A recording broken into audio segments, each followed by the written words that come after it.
نبی پاک صلی اللہ علیہ وسلم نے انسان کو کہا کہ اندر کا بوجھ اتار دے ورنہ تیرے لیے جینا مشکل ہو جائے گا. یہ اتار دے اندر کے سارے بوجھ، یہ جھوٹ کا بوجھ، یہ عداوت کا بوجھ، یہ حسد کا بوجھ. اعلیٰ حضرت بریلوی رحمۃ اللہ علیہ ملفوظات شریف میں فرماتے ہیں کہ حسد کرنے والا سامنے والے بندے پہ اعتراض نہیں کرتا، بلکہ حسد کرنے والا اللہ کی تقسیم پہ اعتراض کرتا ہے. وہ کہتے ہیں اسے کو دیا ہے مجھے دینا چاہیے تھا. بحث کرتے ہیں لوگ، اپنے گھر بیٹھ کے دلائل جمع کرتے ہیں. کبھی کسی شخص کے بارے میں آپ ذرا قرآن مجید پڑھیں اور میرے رسول کریم صلی اللہ تعالی وسلم کی احادیث کا مطالعہ کریں. قرآن تو حضرت موسیٰ کی شان بھی بیان کرتا ہے، حضرت یوسف کے تذکرے نہیں بیان کرتا قرآن، جناب عیسیٰ روح اللہ کی عظمت قرآن بیان نہیں کرتا. اعلیٰ حضرت بریلوی رحمۃ اللہ علیہ کے سامنے کسی نے شعر پڑھا کہ شان یوسف جو دبی تو وہ بھی اسی در پہ دبی، تو اعلیٰ حضرت فرمانے لگے تمہیں غلطی لگ گئی ہے، میرے نبی کسی کو دبانے نہیں آئے. تو بندے بڑے حضرت ہوتے ہیں نا جی، اعتراض تو پڑا ہے ابھی واٹتے پہ ہے. تو کہنے لگا جی شعر پہ اعتراض کرنا آسان ہے پر شعر کہنا مشکل ہے. تو فرمانے لگے چلو کہہ بھی دیتے ہیں. اس نے کہا دی آپ کہیے. تو فرمانے لگے شعر یوں کہو کہ شان یوسف جو بڑی وہ بھی اسی در سے بڑی، شان یوسف جو بڑی تو وہ بھی اسی. عزت دینے سے آپ کوئی کمزور ہو جائیں گے؟ کوئی نقصان ہو جائے گا کسی کو عزت دینے سے؟ کیا فرق پڑتا ہے؟ لیکن آپ یقین کریں کہ وہ اتنی مصیبت بنی ہے عزت لینے کی، پروٹوکول لینے کی، اپنا آپ منوانے کی، اتنی زیادہ. بلکہ وہ لوگ جن کو بالکل اس چکر میں نہیں پڑنا چاہیے تھا، درویش لوگ، وزیروں کا بھی استقبال ہو رہا ہوتا ہے اور پیروں کا بھی استقبال ہو رہا ہوتا ہے. کوئی وزیر چڑھ جائے روڈ پہ تو رستہ غریب آدمی کو پھر بھی نہیں ملتا، تو کوئی تگڑا پیر چڑھ جائے تو پھر بھی نہیں رستہ ملتا. حالانکہ یہ درویش ہیں، یہ فقیر ہیں، یہ فقر کا درس دیتے ہیں، لیکن چاؤ ہی بڑا ہے.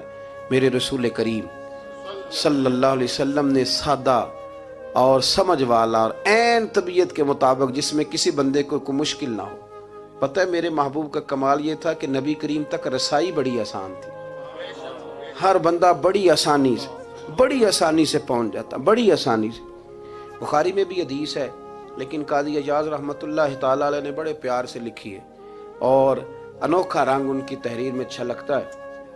حضرت انس بن مالک رضی اللہ تعالیٰ عنہ فرماتے ہیں کہ ملک شام کا ایک شخص حضور کی بارگاہ میں حاضر ہوا اپنے بادشاہ کا کوئی پیغام لے کے.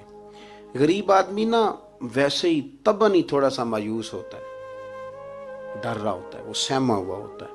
لیکن حالات کے سہمے ہوئے لوگوں کو بتا دو حالات بدل جاتے ہیں، ایک جیسے نہیں رہتے.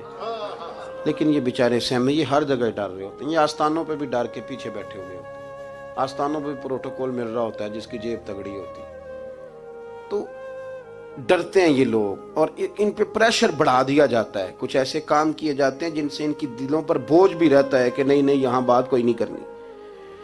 حضرت انس بن مالک رضی اللہ تعالیٰ عنہ فرماتے ہیں جب وہ آیا نا نبی کریم کی بارگاہ میں تو وہ کانپنے لگا. کوئی بات بھی نہیں ہوئی، کوئی ایسا مسئلہ بھی نہیں ہوا، لیکن وہ کانپنے لگا اور تھر تھر کانپنے لگا.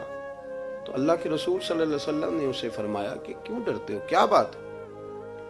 کہنے لگا میں مدینے کی جو ریاست ہے اس کے سربراہ کے پاس آیا ہوں، غریب آدمی ہوں، ڈر لگتا ہے کوئی ایسی بات نہ ہو جائے کہ آپ ناراض ہو جائیں.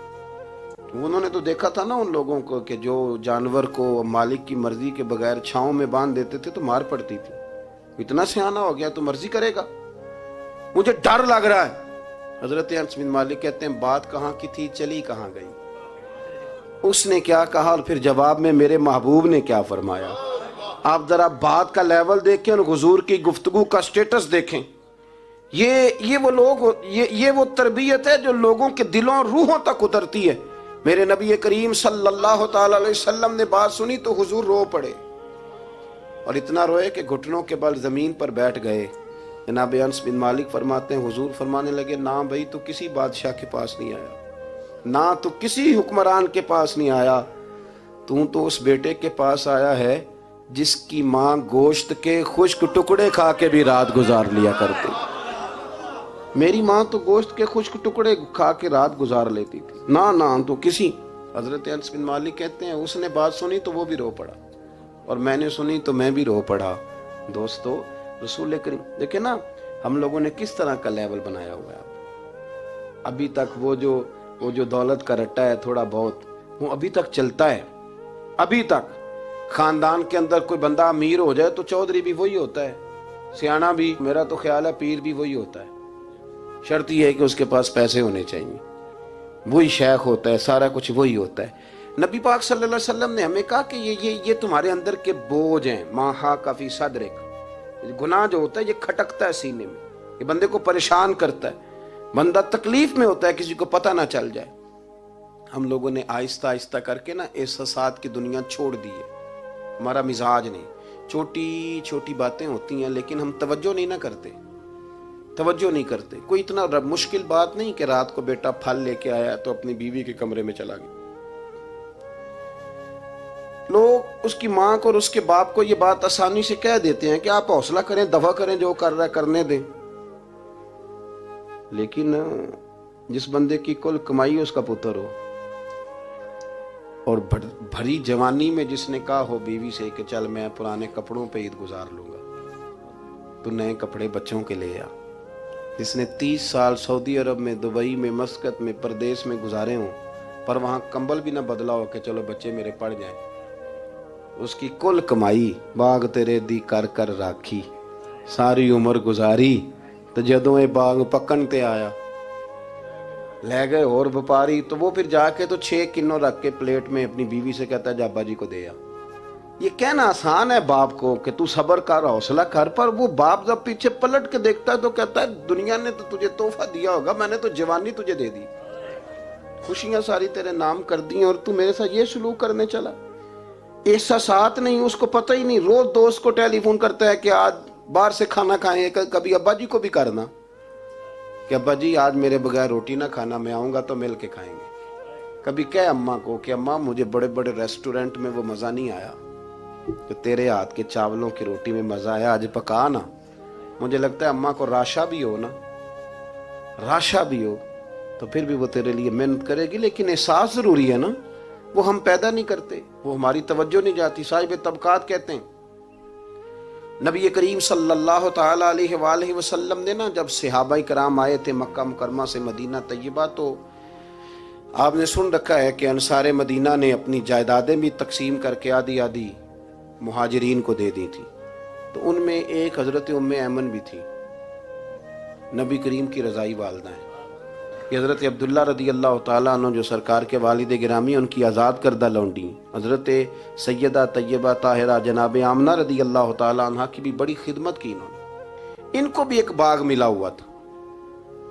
جب وہ خیبر کے علاقے فتح ہو گئے، یہودیوں سے بہت سارے علاقے لے لیے، تو اللہ کے رسول صلی اللہ علیہ وسلم نے فرمایا اب اس طرح کرو کہ یہ جو تم نے جائیدادیں لی ہوئی ہیں نا انصار سے، یہ واپس کر دو اور تمہیں اس میں سے دے دیتے ہیں. اور حضور علیہ السلام نے انصار مدینہ سے بھی کہا کہ میں ان کو یہ جائیدادیں دے کے اور تمہاری واپس کرانے لگا ہوں. تو انصار نے تو وہاں بھی بڑا انوکھا جواب دیا کہ یا رسول اللہ ہماری والے بھی رہنے دیں اور وہ والے بھی ان کو دے دیں. وَيُؤْثِرُونَ عَلَىٰ أَنفُسِهِمْ وَلَوْ كَانَ بِهِمْ خَصَاصَةٌ، یہ بھی ان کو ان کے پاس رہنے دے. محبوب نے فرمایا نہیں، میرا فیصلہ یہی ہے. حضرت ام ایمن رضی اللہ تعالیٰ عنہ کے حصے میں ایک باغ آیا ہوا تھا، تو محبوب کریم سید عالم صلی اللہ علیہ وسلم نے کہا اماں جی آپ کو کوئی اور باغ دے دیتے ہیں، یہ والا باغ واپس کر دیں. سیدھی سادی بی بی تھی، ناز تھا کہ میں نے حضور کی خدمت کی ہے بچپن میں، ناز تھا. کہنے لگی میں تو نہیں واپس کرتی، یہ ناز ہے، ورنہ حضور کو کوئی انکار کر سکتا، میں تو نہیں واپس کرتی. حضرت عائشہ صدیقہ رضی اللہ تعالیٰ عنہ فرمانے لگی اماں جی یہ آپ کیا کہہ رہی ہیں؟ حضور فرمانے لگے عائشہ آپ خاموش ہو جائیں، یہ بڑھاپا ہے، اس کے احساسات ہیں، اس کے جذبات ہیں. آپ یقین کریں کئی دفعہ بوڑھے بیچارے نا درد سے بات نہیں بتاتے کسی کو، وہ کہتے ہیں کیا کرے، کپڑا اٹھائیں تاکہ پیٹ ننگا ہو جائے، کیسے بات کریں. نبی کریم سید عالم علیہ الصلوۃ والسلام اماں جی کے قریب گئے، کہا اماں جی میرے ساتھ چلو ایک دفعہ باغ دیکھ تو لو. حضور ساتھ لے کے گئے، ایک باغ دکھایا تو کہنے لگی نہیں نہیں میں نے نہیں لینا، یہ مجھے میرے والا ٹھیک. حضور نے پھر دوسرا دکھایا، کہنے لگی یہ بھی نہیں مجھے پسند. محبوب نے تیسرا دکھایا تو کہنے لگی یہ تو میرے والے باغ سے بھی پیارا ہے، یہ میں لے لوں گی. جب وہ مسکرائیں تو حضرت عائشہ کہتی ہیں میں نے حضور کی آنکھوں میں آنسو دیکھے، فرمایا الحمدللہ اس کا دل نہ راضی ہو گیا ہے. یہ طریقہ ہے میرے عزیز، تھوڑے احساسات تو پیدا کریں. تھوڑے اپنے جذبات. کتنی خود غرضی والی زندگی ہے کہ مجھے صرف میرا ہی خیال ہے. اور جو جہاں بیٹھا ہے نا, پتہ ہے ہم پریشان زیادہ کیوں ہیں؟ میں مولوی ہوں تو میں سارا دن یہی تقریریں کرتا ہوں, لوگ مولویوں کی عزت نہیں کرتے, لوگ مولویوں کی عزت نہیں کرتے. تو میں کہتا ہوں چھوڑیں یہ رٹا, عزت مانگنے کی کیا ضرورت ہے؟ اب منت مانگ کے عزت کرانی ہے؟ چھوڑیں, کوئی ضروری ہے؟ میں اس طرح کرتا ہوں کہ میں عزت کرنی شروع کر دیتا ہوں. میں کرتا ہوں نا 15-20 علماء کی عزت, چلو ہم آپس میں شروع کر لیتے ہیں, تو خود بخود باقی بھی مسئلہ ٹھیک ہو جائے. بوڑھے لوگ ہر وقت شکایت کرتے ہیں عزت نہیں کی جاتی, عزت کیوں آپ بھیک مانگتے ہیں؟ کیا ضرورت؟ پیار دینا شروع کریں, روز بروز مطالبہ کرنا کہ میری خدمت کرو, میرے پیچھے چلو, اس سے تو دقت پیدا ہوتی, انسان تکلیف میں رہتا ہے. میرے رسول کریم علیہ السلام خیال رکھتے, چھوٹے چھوٹے بچوں کے جذبات کا بھی خیال کرتے, بوڑھوں کے جذبات کا بھی خیال کرتے. نبی کریم صلی اللہ علیہ وسلم ہر شخص کے بارے میں ایسا نظریہ رکھتے کہ جس سے قوم کو سکون ہوتا, دلوں کے اندر اطمینان پیدا ہوتا.